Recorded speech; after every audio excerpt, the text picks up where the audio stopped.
about everything, but I know I missed some things, so don't be afraid to raise your hand and interrupt me. But that might send me down a rabbit hole, so be careful with how you interrupt me. So,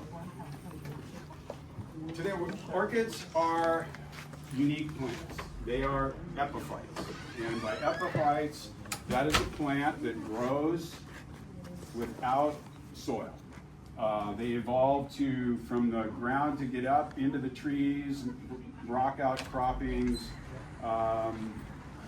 to survive or to get away from the competition, I think is mainly what it was. There are some ground orchids. Orchids is a vast genus of plants, but even the ground orchids, they still don't grow in dirt. They grow in a leaf mulch environment where there's a lot of air. And that's the main thing with orchids, is that they are air plants. They need air. They need their roots to either totally dry out in between waterings or to partially dry out in the case of terrestrials. So for epiphytic orchids, we have two types of growth habits. You have sympodial growth. Sympodial growth means they have a rhizome, they make a keiki, that keiki comes up and flowers, and then a new keiki comes up from the old stem. Most orchids will not rebloom from their old stem. Some dendrobiums do, but like cattleyas will not rebloom from the old stem. So sympodial orchids walk across the pot or the tree branch or whatever it is. So they walk out of your pot. So that's when you have to transplant a sympodial orchid. Monopodial orchids grow upright. They don't make a cake, very seldom make keikis. They grow a new leaf and a new leaf, and they keep growing up. So they don't grow across and out of the pot, they grow up and out of the pot. So either way, they have to be repotted. So, we're going to cover the basic needs of orchids. I'm going to talk to you about correct light, watering, fertilizing, and a little bit about pest control. I don't want to get too deep into that. You know, right now you're just trying to keep them alive. So if you can keep them alive long enough that the insects will get to them, well, that'll be another class. But now, this is a beginning orchid class. So I recommend, if you want to get deeper, join an orchid society. Orchid societies are all over, well, not as many as there used to be, but Aiea still has an orchid society. There's 2 or 3 in Mililani. There's EVA. All of these societies meet once a month. They always have a speaker that will talk about specific things, and it's free food. And you usually get a free plant. So it's a good thing. For 25 bucks, that's the average fee. So that, if you want to get deeper than what we're going to talk about today, I would recommend joining an orchid society in your area. Okay, first we're going to talk about light. There is no one size fits all for orchids. Some require higher light than others. Some will grow fine under a lower light, but will not flower, right? So normally, this is a cattleya. There's also dendrobiums. And vandas, we'll talk about that. These require about 60% shade. And when I say that, I'm going by saran, the shade cloth. In Pupukea, I grow all my orchids under 60%. And then I make another layer of shade for plants that require lower light. How do I know my plant's getting enough light? Well, we're looking for leaf color. You want to go for an apple green. Now, higher light orchids will tolerate higher light, but their leaves will start to get yellower and yellower. And no matter how much you fertilize them, they're still going to have that yellow color. But you'll get a lot of blooms. So you want to try to as a commercial grower, you want to have flowers, but you don't want your plant to look anemic. So you try to dial in your light to get this color. So don't be afraid to move your plants around. You're going to be in a backyard environment. You're not going to have a greenhouse. Usually it's going to be back on the lanai, maybe under a tree. So move your orchids around and try and get to this color. So these are highlights. Now the most common orchid usually, this is a Home Depot. These are Phalaenopsis, this type. These are low light orchids. They require about half the amount of light as what we were talking about before. And again though, you're looking for the apple green color. And Phalaenopsis will tell you right away that they're getting too much light. They will turn a real yellow color, and if you put them out in too much sun, they'll actually burn. These leaves are very fleshy.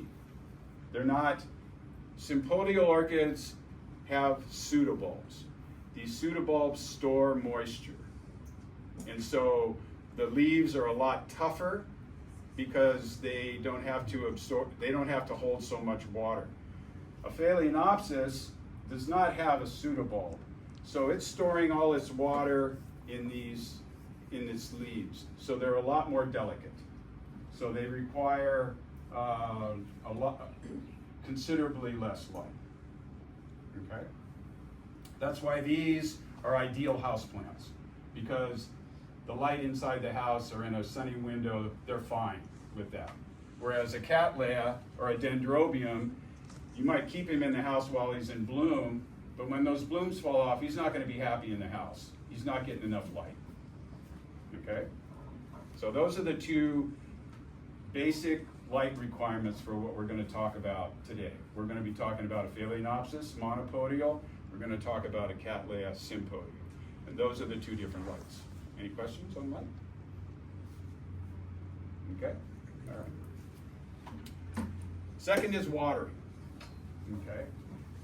We discussed earlier that orchids are epiphytes. They've evolved roots that are able to, they have cells in these roots that are able to take up water very rapidly. So they can take advantage of any little passing rainstorm or even cloud forest mists.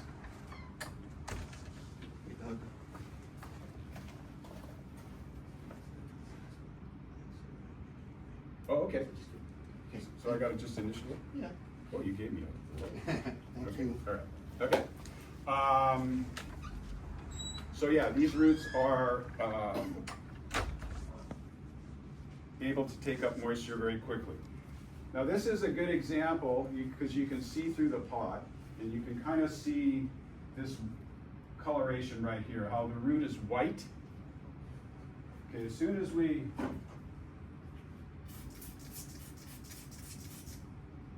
see how it turned green? Okay, those are cells that are rapidly taking up that water right now.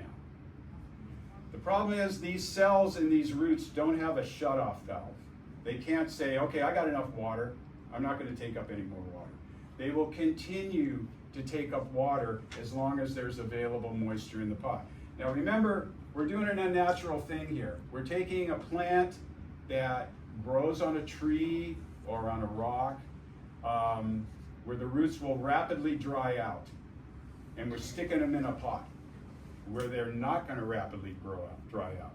So keeping a pot orchid constantly wet, okay, the roots will continue to take up water, and then the cells burst and the root dies. So you're looking at your plant, the leaves are shriveled, you're going, I'm not giving it enough water. You dump more water in there, well, the horses left the barn. Those roots have already died. So you have to learn how to monitor your water. So when you water your orchid, you water it thoroughly. Drench it so that the water drains out the bottom. Don't put it in a pan. Orchids do not like wet feet. No orchid likes wet feet.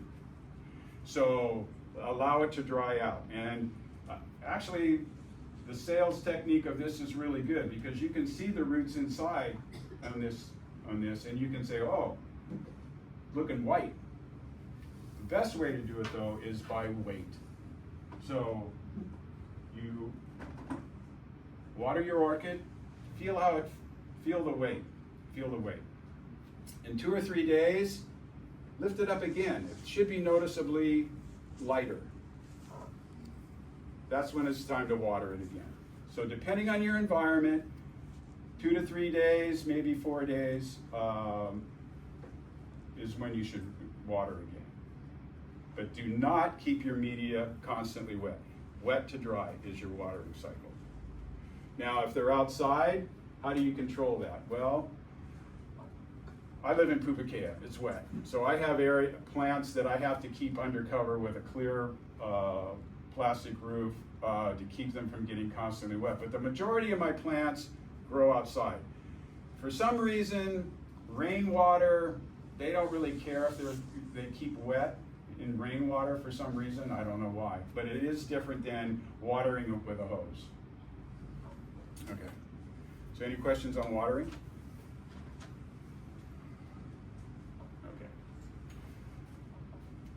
Talk about fertilizer now. Now fertilizer, you would think orchids being air plants, they don't live in soil, they really don't need that many nutrients. And the truth is, they really don't. But they do like a weak application of fertilizer, frequently. Now when I say weak, if it's a teaspoon, half a teaspoon, or a quarter teaspoon. A good saying is weekly. So feed them a weak solution once a week. Okay? But make sure in between your fertilizing, that you flush the pot out because all liquid fertilizers are salt. There are some slow release. Nutricoat is a gray little pellet, slow release. That is a good fertilizer, and you don't have to use water-soluble fertilizer. Now, water-soluble fertilizers are salt. That's how come they dissolve in water. So, by using when you water your plant with a fertilizing solution, you're watering it with salt water. So that's why you want to flush it out in between because you don't want salt buildup in your pot. Now we talk about fertilizer. Well, what kind of fertilizer should I get? Back in the day, I'm dating myself, but most orchid nurseries or recommendations was to use a balanced fertilizer. And by balanced fertilizer, we're talking about NPK numbers, right? Not nitrogen, phosphorus, potassium. And that's the 3 numbers that you'll see on the side of the fertilizer bag. It might be 20-20-20, it might be 10-52-10, but that is the proportion of available fertilizer per 100 pounds or something. I can't remember. I don't know how they figured that out. But for years we used that 20-20-20, and then when it was time for flowering, they would say switch to a high phosphorus middle number. Well, the problem with that in orchids is that phosphorus needs soil in order to break down. And we're growing in a soilless medium. So all that phosphorus is going right through the pot, into the ground. It's not being assimilated by the orchid plant.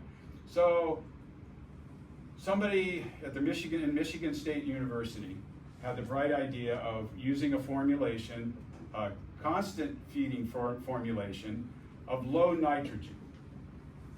So it turns out that if you keep feeding an orchid a high nitrogen fertilizer, a high first number fertilizer, he's more than happy to just grow. Because the hardest thing for an orchid plant to do is to flower and then make a seed pod. So if the orchid is getting enough nitrogen to grow leaves, he kind of figures, well, no reason to go through all that work and flower. I'll just keep growing, right? So by cutting the nitrogen back from like 20 to 10, that actually starves the orchid a little bit of nitrogen, which he's using to grow his leaves, and decides, whoa, I better go into reproduction here and make a flower. So this is now called the Michigan State Formula, and it's used throughout the orchid industry now. And we're seeing a lot better flowering. They could have told us years ago, just use 10-52-10 and the same thing would have happened. But now we know that the phosphorus is pretty much useless for flowering anyway. So that's your formulation you're going to look for. When you buy your fertilizer, look for a low 10. 10 would be your number for the first number. Everything else is kind of irrelevant. Okay?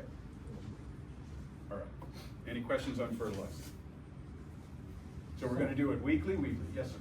So then can you use just high nitrogen, like lawn fertilizer? I would not use lawn fertilizer. I would use a specific fertilizer, like for Miracle Grow. Miracle Grow's fine, but just remember that Miracle Grow will actually give you a little bit too much nitrogen, but it will be, your plants will grow fine with it, right? So if you decide, like when your phalaenopsis are going to start blooming in the early spring, cut back on your nitrogen and use a low nitrogen fertilizer to get flowers. Okay. Yes, ma'am. Is it better to use liquid fertilizer versus pellet fertilizer? Depends on where you live. Okay, I live in a wet area, so the Grant pellet fertilizer works really well for me because it rains all the time. But like if you live in Eva Beach, someplace like that, I think that a water-soluble fertilizing program is better for a dry area. Okay, because you're not getting enough rain to really activate those pellets. It does get activated by watering. So I would say I use both because I'm in a wet area, but still I like the benefits of a water-soluble fertilizer. So I will put a little bit, maybe half a teaspoon. You can see there's some sprinkled in here. Not a whole lot. You don't want to cover the pot with it. Put like half a teaspoon, sprinkle it in there, kind of like a dash of salt. Okay, and then that'll give you and that's, some people don't want to worry about watering, water soluble with fertilizer. They'd rather just throw something in the pot and water and forget about it. And for that type of person, granular fertilizer like that a slow release fertilizer is better. But avoid Osmocote. Osmocote does not work well in our environment. It's too hot. And so the heat causes the Osmocote to release too much fertilizer all at once. So that's why Nutricote, that's an N, N-U-T-R-I, the gray, it's gray. The Osmocote is kind of yellow, see-through balls. I don't use Osmocote. Okay. How often do you have to change the pellets or refresh them? Usually they say on the side, it'll say 180-day release. So, but I find that that recommendation is really for plants that are in the soil. I think you could get away with Nutricote once a year. Because you can tell they start to kind of shrivel up, so you know that what's inside is being released. So you can kind of monitor however your watering is, but I wouldn't not necessarily go by the label of 180-day release, which is normal Nutricote formulation. So you put it on top and not mix it in? Yes, I sprinkle it on top. And you said the potassium just washes through, but... The phosphorus. Or sorry, the phosphorus, but is that why you use a super high number so that you get more than what you need to account for the washing out?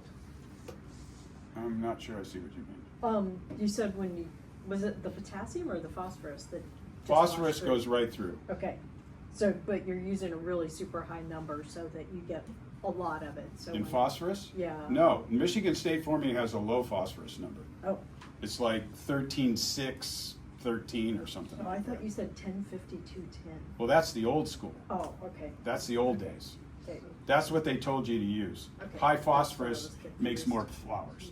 Okay. Well, we find out that that's not necessarily true. Okay. Maybe in chrysanthemums or something. Well, something that's in the ground. Yeah, yeah. Right, okay. Any other questions? Repeat that again. So for the fertilizer application, like when would you put it, how, or like how much in advance would you put it for the usual time that the plant is supposed to flower? I don't.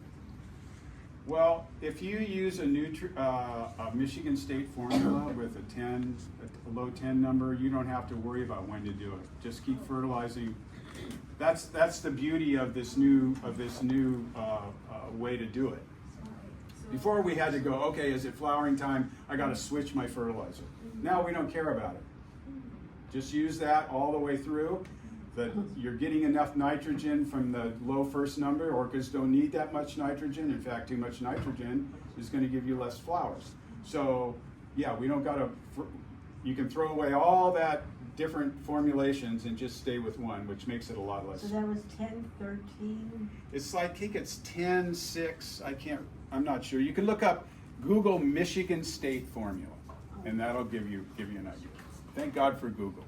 Yeah, but I think, I know that Peters, which is a fertilizer company, makes a Michigan State formula. You can buy it at Nutrient Ag. It's just not the Green Care, which is what I use. You're gonna find, and this is cool, it's not a ding about anything, that no two people will grow their orchids the same, and they will still be beautiful. I mean, you can go in that orchid show, and I would guarantee you that no two people that are exhibiting grow their orchids the same. And they're all beautiful. They might have different medias, they might have different fertilizing programs, but that's the beauty of it. So what I'm giving you here is just a general framework. You're going to tweak it to how you are, and how, don't let the plant tell you what. Well, that's true. Let the plant tell you what to do. Don't try to force it. My need is to we get people give us some orchids. I guess would be the Phalaenopsis, yes. right from the store. Uh-huh. They flower, and it has flower. They drop off. I want to trim them back and have them come back another, Right, that's flower why you're another here. time. Yeah. That's why you're here. Yeah. And we're going to get to that. Okay. We're going to get to that. So what about putting fertilizer in a small nylon? That works fine. There's actually that Japanese tea bag. Yeah. Yeah, no, that works good. That works really good in mounted orchids and in orchids that are in baskets, because it'll fall through, Right. No, the little Japanese tea bag is a great idea. Just put a teaspoon in there and water the bag. No, that's a good idea. And but that usually works best, like I said, for either mounted orchids where there's no real place to put the fertilizer, or something in a basket where it might just fall through. Yeah, good question. Okay, any other questions on fertilizer? Okay, yes? So do you need to buy fertilizer specifically for orchids? No. You can use whatever the Yeah, Miracle Grow, if you want to use Miracle Grow is fine, or whatever. But Hawaii is pretty much, even like Walmart or Lowe's or City Mill, they've kind of tweaked. They know that there's orchid growers that are coming. I mean, they're selling orchids in their garden shop, so they will have fertilizers there that are specific for orchids. Okay. Okay, we're going to talk briefly about insects and pests and diseases, because you guys got to have success growing the plant before you've got something an insect wants to eat, right? So, but there are a few pests that affect orchids. Most of them are things that are farmed by ants. So you've got mealybugs, you've got spiraling whitefly, you've got papaya mealybug. All these things are farmed at scale. These are all brought by ants. So if you can control your ants around your orchid growing area, that's going to give you a step up in keeping pests out of your orchids. There are chemicals that you can use, but if you've just got a few plants, you're a backyard, or just getting started, rubbing alcohol is an excellent insecticide. And it kills by evaporation. So it evaporates the exoskeleton of whatever bug. So it's also good for centipedes, cockroaches, mosquitoes. You can shoot mosquitoes right out of the air, even if you design them, right? So this is an excellent fertilizer. Insecticide. You guys got me talking about fertilizer. Insecticide. But it needs contact, so you have to see them. So most insects want to attack the underside of the leaf because that's where they're protected. So look underneath your leaf, and that's where you're going to find papaya mealybug. You're going to find a lot of your scale. Now scale, unless it's soft scale, there's a few different kinds of scale, will not be killed by rubbing alcohol. You have to use something that will smother it. And that's where Simple Green comes in. Simple Green is an excellent insecticide. It kills by smothering. So you've coated the leaf, right, with like a soapy solution, and that will smother the scale. Or spider mites, which are they're not really an insect, they're an arachnid, so insecticide will not kill a mite. You have to use a miticide, which is something we don't want you guys to buy yet. So, and mites are always on the underside of the leaf. You'll see a discoloration, maybe kind of gray, and if you take a white t-shirt or a white cloth and rub it, it'll come up orange. Those are spider mites. Now, to discourage mealybug or papaya mealybug or whitefly or scale, when you water your orchids, water the underside of the leaves. Drench them. Just don't water the pot. Even in a phalaenopsis, water your phalaenopsis, but spider mites love phalaenopsis, especially after they've been in the house for a long time. So when you water it, take it to the sink or use your, mister and get underneath. Okay, that will discourage. But if you do find that telltale orange, Simple Green, or there is also horticultural spray oil. That's a fine-tuned oil that you can spray on plants, and it won't kill the leaf. But just don't do any of these things don't do it in the heat of the day. Either in the shade or early morning, late afternoon. Is it Simple Green full strength? Yes, it is. It's full strength. There's a rumor that Simple Green was originally formulated as an insecticide.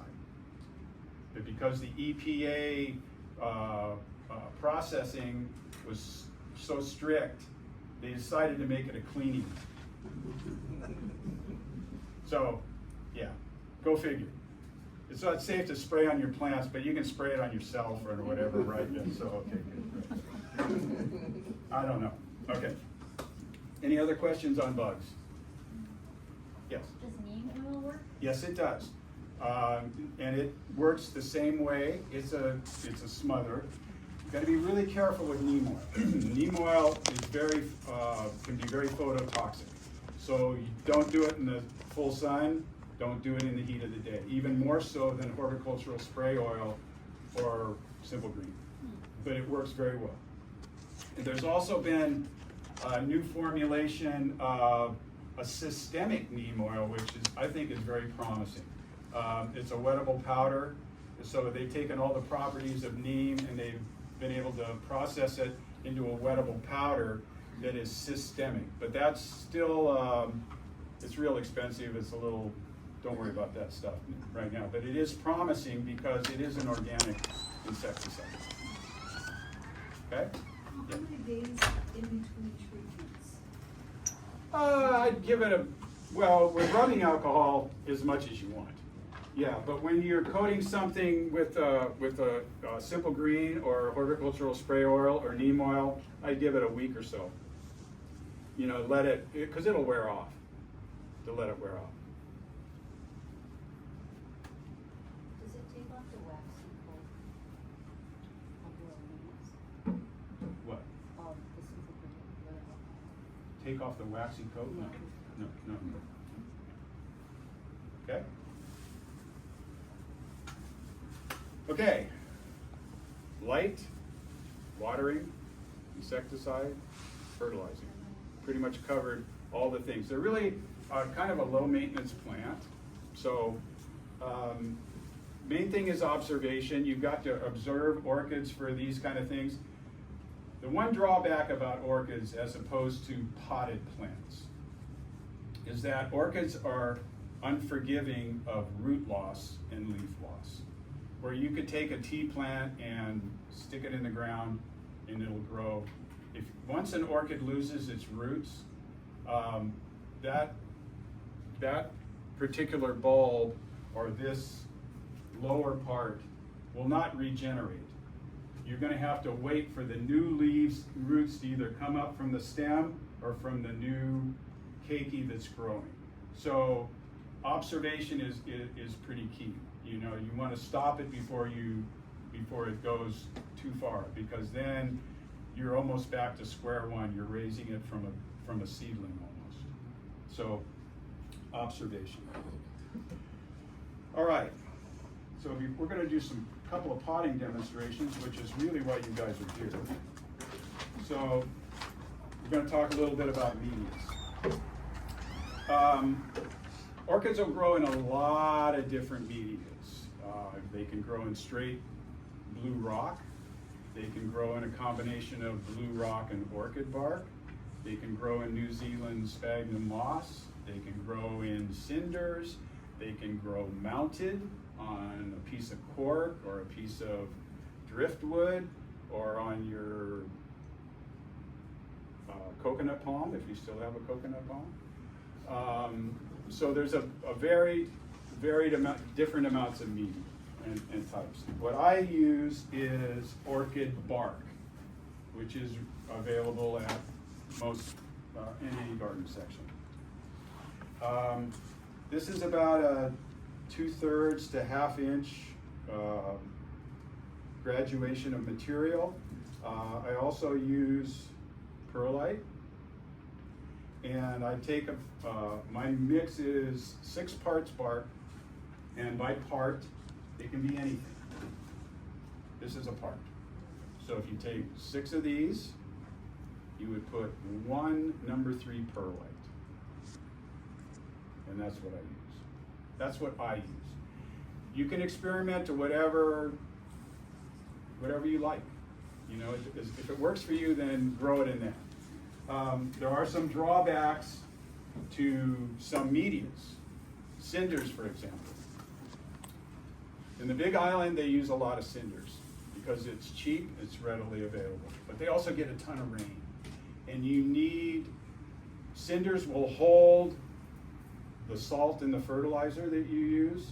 They will also use if it's pellets, they will hold the fertilizer. So it has to be flushed a lot if you're going to use cinders. Blue rock does not have that problem. But the problem with blue rock is when you want to divide your plant, you got to cut through rocks. And of course, as a commercial orchid grower, you can't grow it in rocks because your weight for shipping would be astronomical. So that's the drawback. But blue rock is really good for dendrobiums because dendrobiums do not like their roots to be messed with. So they don't like what we're going to go through with this plant.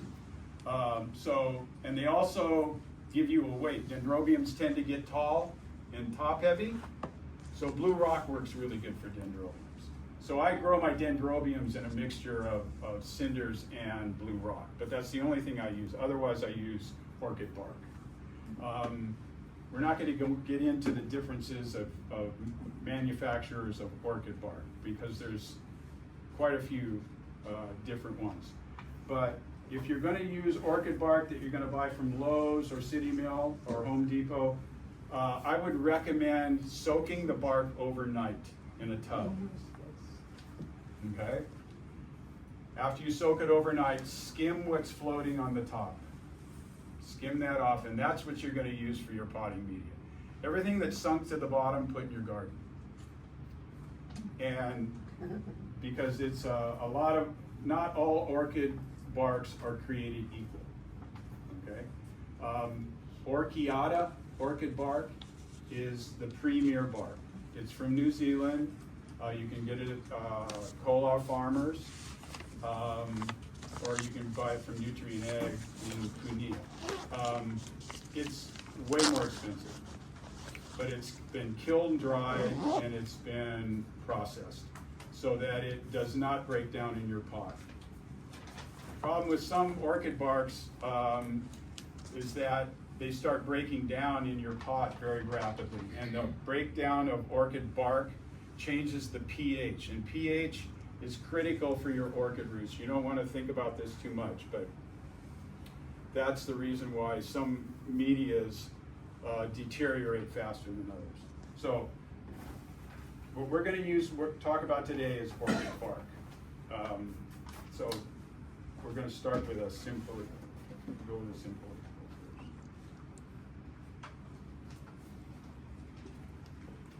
Now,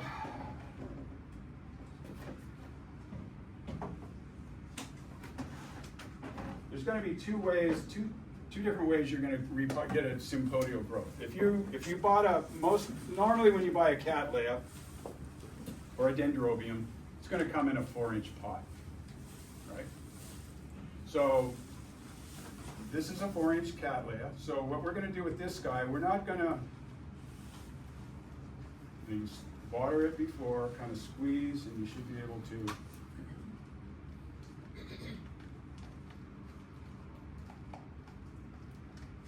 Here it comes. Okay. You see the root system here? If you see nice white roots, those are live roots. If they're brown, kind of, when you squeeze them lightly, they collapse. Those are dead roots. They'll be mushy. So there's two ways you can tell. You can look for color of the root and then light pressure and see if they squish. I would recommend trimming those out, okay? But because there's no problem here, we're just gonna move this up into the next pot. So what's the next pot? You don't wanna over pot. The tendency would be, well, if I put it in a bigger pot, I won't have to repot it. Well, yeah, but you're gonna also have a pot that's full of media where there are no roots and it's gonna stay wet, which is we don't want, right? We want it to be able to dry out. So this is a 6-inch pot, this is a 5-inch pot.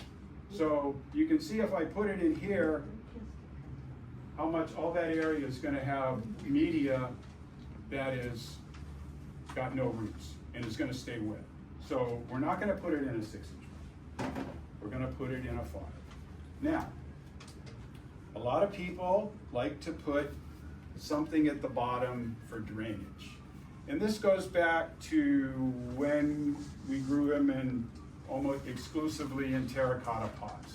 And they would break up the old pot and they'd put a little layer in the bottom, supposedly to keep the drain hole, which was only one hole, from clogging up. Oh, well and good, but it also creates a nice hotel there for all kinds of bugs. But this was in terracotta. When we got to plastic, we went, okay, well, we got all these smaller drain holes, but we still want to put something in the bottom. So people went for peanuts, packing peanuts, or break up pieces of styrofoam when you bought your TV.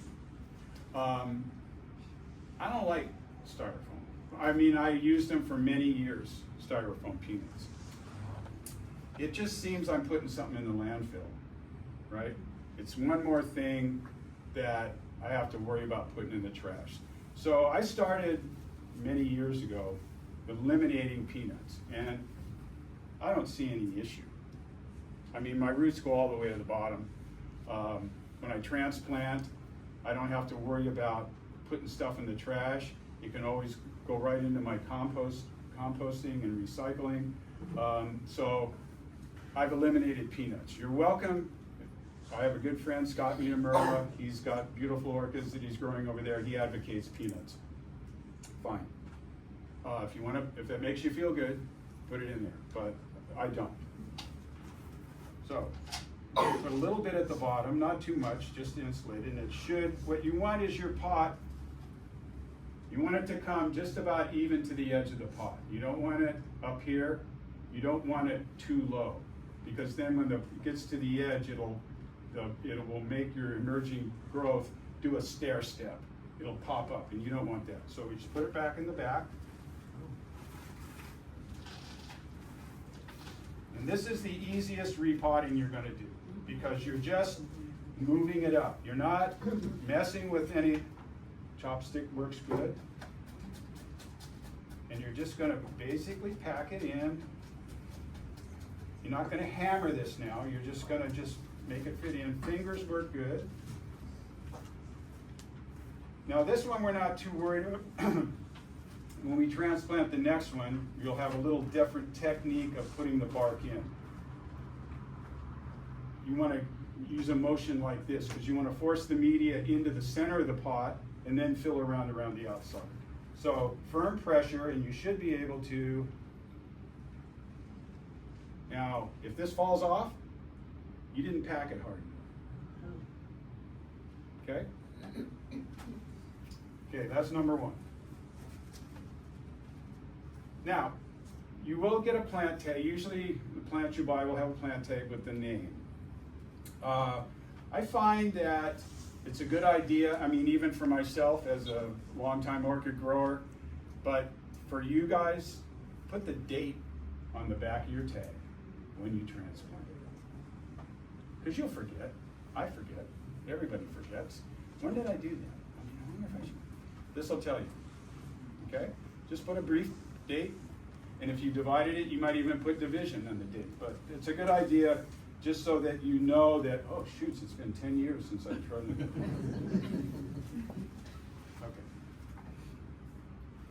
Okay. Okay, that guy's done. That was easy. The next one's going to be a little, because we're going to have to make a bunch of decisions here. Okay, you notice that I didn't do any cutting of anything on that plant. I just moved it up. This one we're going to do some cutting. We're going to be reducing the roots. We're also going to be cutting off some of these back bulbs, right? So, orchids are subject to 3 different viruses, maybe more, but there's Cymbidium mosaic virus, tobacco mosaic virus, there's a couple more. Anyways, they're all transmitted by sap. So this is actually like HIV, right? So you want to sterilize your cutting tools in between plants that you're working with. They might tell you soaking them in alcohol, none of that works as well as just flaming. So you can get a big torch like this. You can also use a Bic lighter. It takes a little bit longer, but you want to flame it just enough to cook off all the old sap. Now you don't got to melt the handle, but just enough so that you can see all the material has been cooked off of the plant, right? So now we're going to pop this guy out.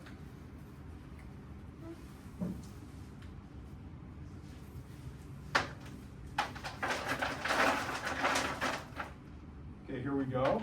No peanuts, but still roots all the way to the bottom. So I think that's a good good example of why you really don't need peanuts in the bed. Now, orchid roots love peanuts and styrofoam.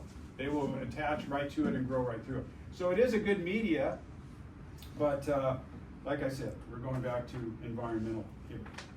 Okay, on a sympodial orchid, you want, when you're going to repot, because we're going to want to try and put him back in the same pot, you want a minimum of 3 bulbs. 1, 2, 3. But you see, this guy is kind of making another growth here. Now, after you transplant him in a year or so, this will be a new plant that you can divide. So we want to go past our 3 bulb, and we're going to include this guy back here. So you can see where the rhizome is, right here. So we're going to go right behind this guy.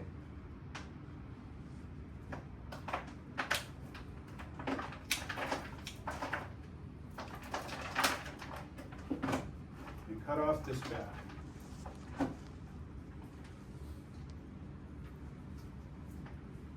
Now, ideally, if you're at home, you would take all this media off, tease it off with your fingers, and then go over to the hose and give it a real sharp, hard blast with the hose end, and get out all the little media that might be stuck up in here.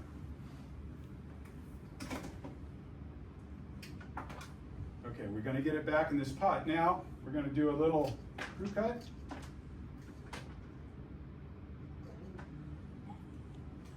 Now here I'm feeling this root, that's soft, I'm going to cut that off. A lot of times when you have a single root with a little offshoot, those little offshoots are going to break. So I kind of trim those off and get them right back to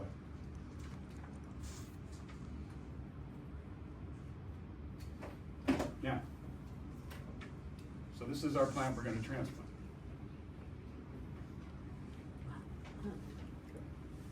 Now, if you're going to,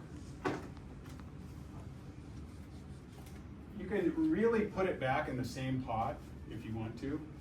If you're, sometimes I do, sometimes I don't. If there's a lot of dead roots in there, I won't reuse the pot because I figure there could be some pathogens left in there. But this one is pretty clean, but we're gonna go for a new one anyways. Okay. Now we're going to do the same thing, except we don't have that nice clean little root ball that was in it. We're going to have to do a little, force him in. Now, you want to get as much life out of this repotting as you can. So you want to get the back of your last bulb, you want to get it as far back as you can get it to the edge of the pot, the back part of the pot, right? And again, you see the height that we want to keep it in right there. Okay, and then it's basically the same technique. Going to fill in around it. Now here is where you're going to use this type of a motion, whether it's with your potting stick. It's not going to be straight down. It's going to be, because you want to get the media into the center of the pot.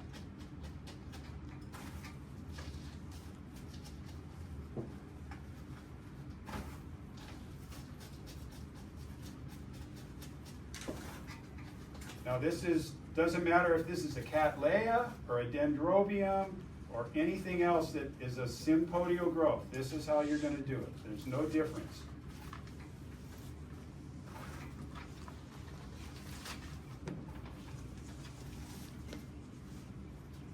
Okay, so this is your finished pot. You've got enough room here for 2 or 3 growths, which is probably, they're very vigorous Cattleya. So it'll probably grow out of this in a year. But then you're also going to get this little secondary guy here that you'll be able to make a new plant with. You cut the old flower? Oh, sure, you can. You can. Or you don't have to? It looks better if you do. I mean, I usually wait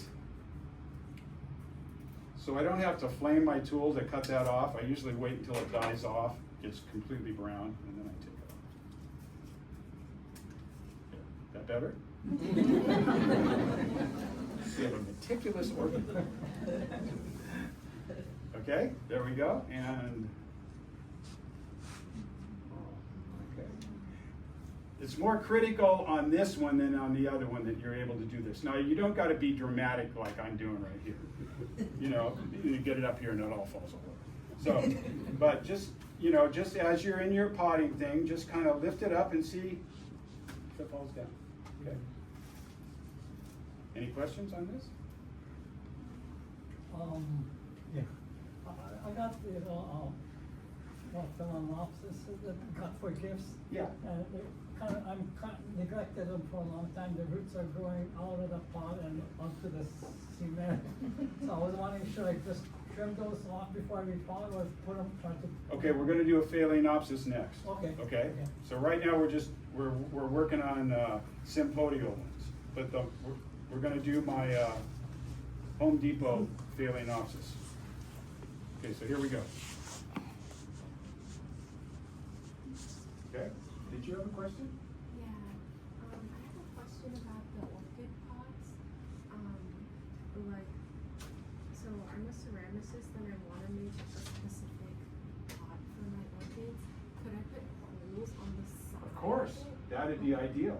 Okay. No, that's the best thing. The most problem, in fact, I don't have one here, but the problem with most plastic orchid pots is that there's not enough drain holes. So, if you came to my nursery, you would see a lot of plastic pots with holes. I have a soldering iron that's about this big around, and I put more pukas in the bottom, whatever. The more pukas, the better. So, yeah, but you can make it, just, you want to make it so the media doesn't fall out, right? But I mean, no, the more pukas you put in there, the better, okay? Okay. This is pretty toast, so we're discarded, but sometimes, Sorry, I have a question. yeah, If you have a sympodial or that's going in two opposite directions, right. when it's time to pot, is it better to divide it or just put it, the whole thing in a big pot? It's a good question. If you want to go into business, split it up, right? The problem with, once you get orchids into bigger and bigger pots, you're having, especially as a novice grower, you're going to have issues with the watering, you know. I would recommend chopping it up.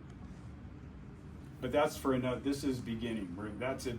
You're going advanced now, dividing plants, right? Well, I just happened to get a plant That was all growing, yeah, it was overgrown, growing yeah. in two different So directions. what I would do is just, you know, divide it, and then once you have the two divisions, eliminate the back bulbs that are, and go ahead like that.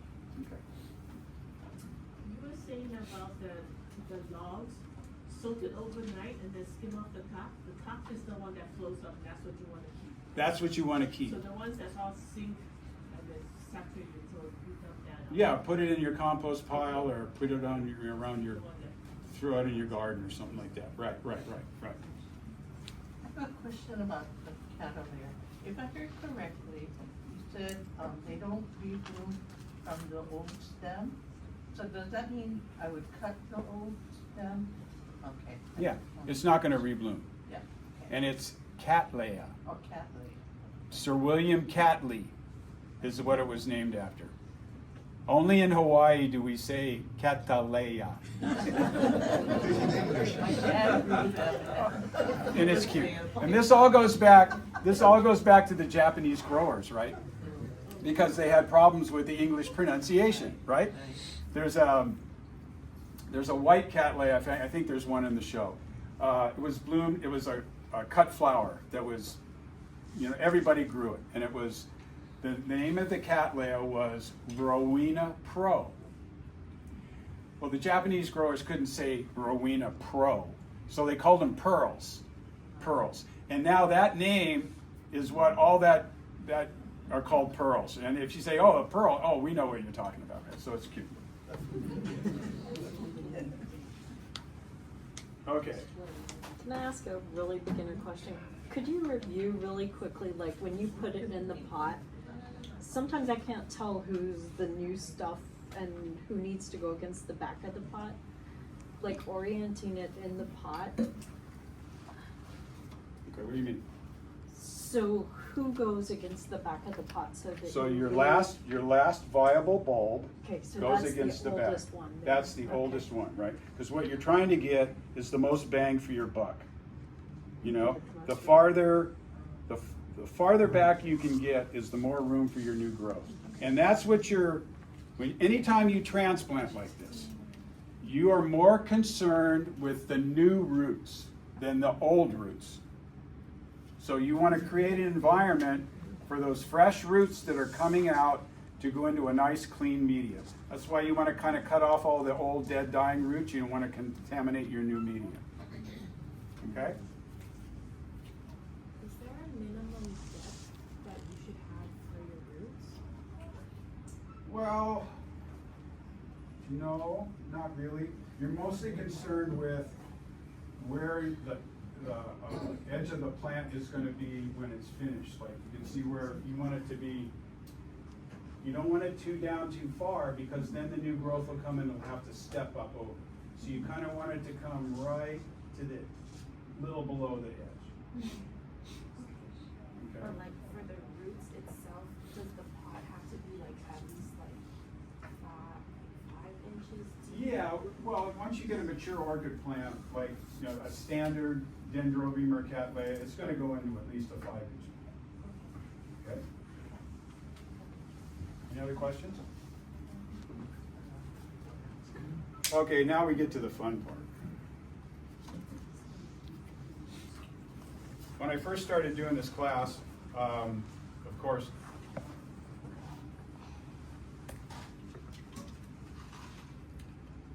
there was no Walmart Phalaenopsis.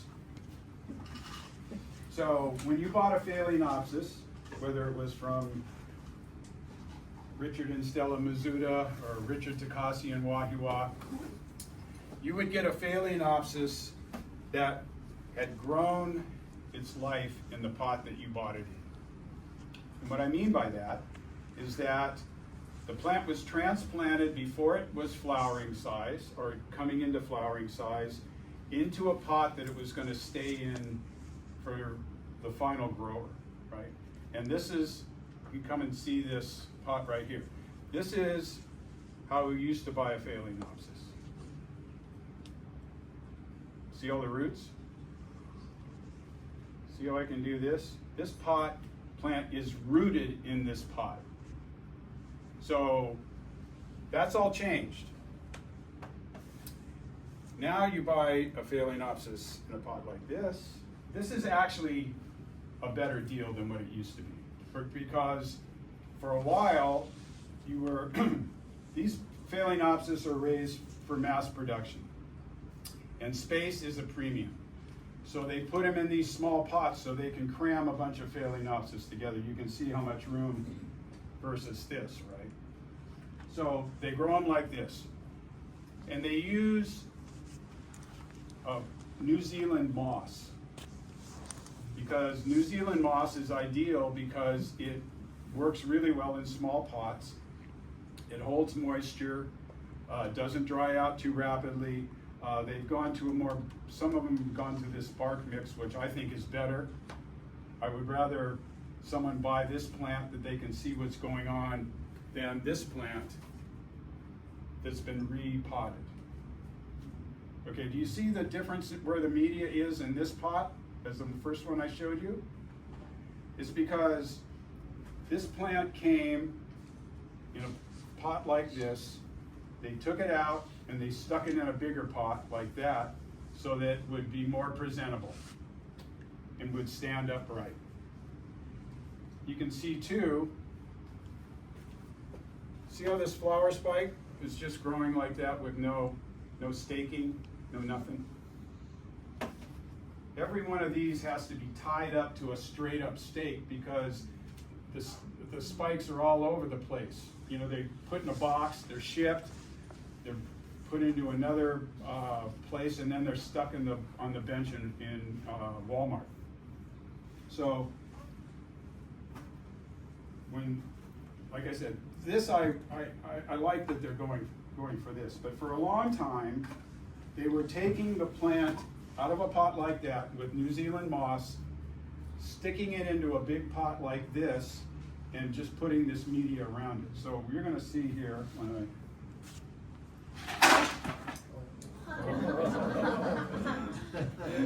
okay, now the problem, all right, this has got New Zealand moss. Now the problem with this is that New Zealand moss dries out at a lot different rate than this media that which is orchid bark and blue rock. The blue rock is in there to keep it heavy, the pot, from falling over. It should just be in straight bark.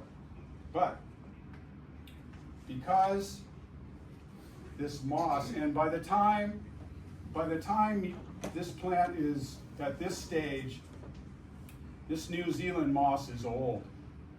So although New Zealand moss is a miracle potting media, it also can turn deadly very quickly because the pH changes as this moss starts to break down. So you look at your pot, you've got this in your pot, and you say, oh, look how dry it is. I gotta water.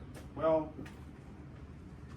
this outside is dry, but the inside is still soaking wet. And remember what we talked about, a soaking wet plant all the time. So you end up killing this plant because you keep watering it because you think, and you can't go by the weight because it's got blue rock in there, right? So I would think this is the better way to buy a Phalaenopsis at Home Depot or wherever it is, if you can get them in these pots, because you tell what's going on. These pots, you got to be really careful. Now, you can stick your finger in there. So what you do, in this, you stick your finger in there, and if it feels wet, don't water it. Forget about that media around the outside, because the plant is really only growing in this. It's got nothing to do with all this stuff that's around. That's just to stabilize the plant. So, but then when it's done flowering, you got to immediately get it out of that pot. So what we're gonna do is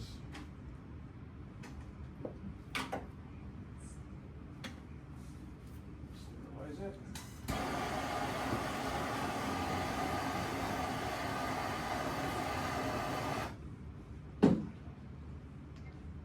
So you see how this has all been, all this stuff, so much work.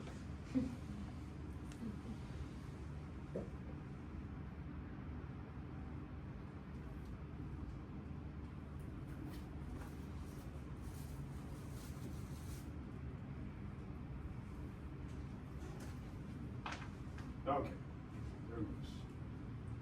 All right, see, they've even got wire. Because otherwise they'd be all flopping all over, right? As opposed to just letting it grow up and spike. So you gotta get all this out.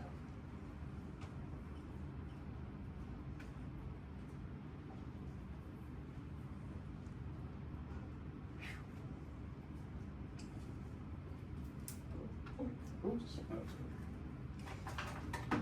Okay, we're gonna get rid of the old spike.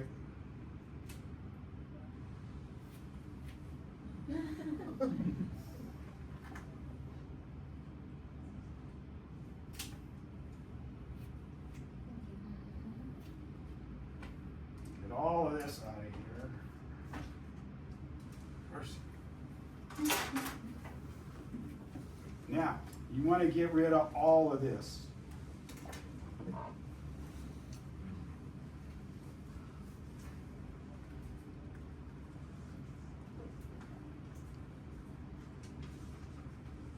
Get it all out. Don't leave any in there.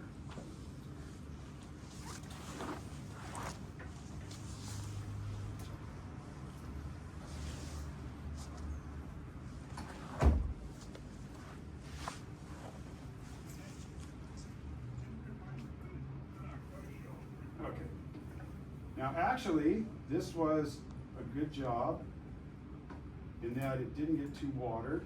So all these roots are pretty good. Now remember, I'm just doing a feel thing here. But you can see how white they are, right? We do have a little straggler here that we'll kind of cut. Now what we want to do is we want to, when we did a sympodial orchid, we wanted to get as far back as we could to allow the plant to grow across. This guy, we want to get him down in the pot so that it takes a couple years before he grows out. And what you're really be aware of is, okay, the new root is going to come out from here, right? These are the old roots. But as this grows up, the new roots are going to come out from this area right here. So I want that new root to come out and hit the side of the pot and go down.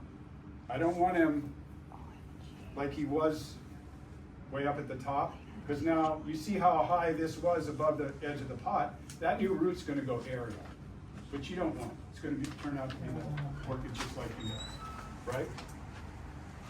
So this one, we get him down. See, this is how you should have bought your Phalaenopsis. Like this, right? So this is what we're going to do. So you do that right after. Now, I normally don't put media in my Phalaenopsis the day I transplant it. I usually sit them in a pot like this and let them go 2 or 3 days to let the roots heal off before I put any media in. But for this case, we're going to. Roots hanging out the bottom. Oh, he is. Good eye. Who caught that?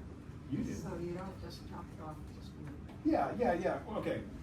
Roots, orchids' roots are at a premium, right? So if you can keep that root on there or in there, the better. The more roots you can save, the better. It's not like transplanting azalea or something, where you just chop it off and stick it down in there. So you want to try and save those roots. I don't like that. So,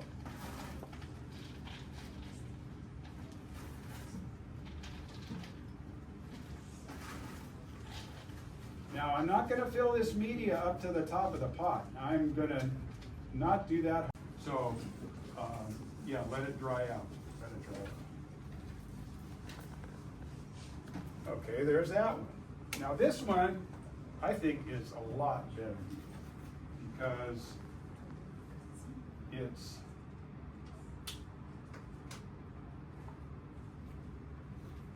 already in this cute media.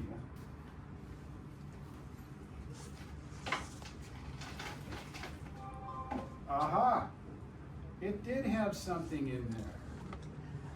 Now this is off. This even smells a little weird. So this was a plug. This is the first time I pulled one out of this, so this is kind of an experience. Okay. Yeah. But the roots all look pretty good. In fact, they all look really good.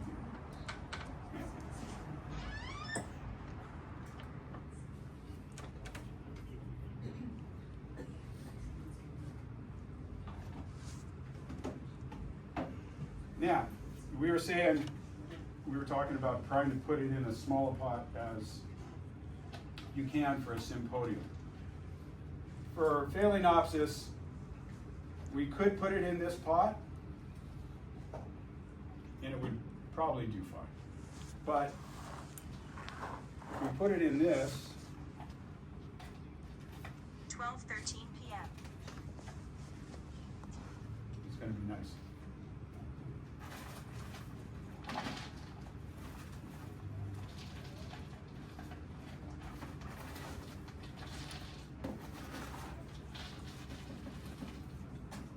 Now, it's not a ding about you know, how Phalaenopsis are being marketed, because I think this allows a lot more access to people to buy plants. But you gotta realize now that a lot of orchid nurseries are not raising their own stock, their own hybrids. They're buying almost finished plants that are in spike and are ready to be sold. So a lot of times the people that buy these plants don't even know the status of what's going on inside that pot.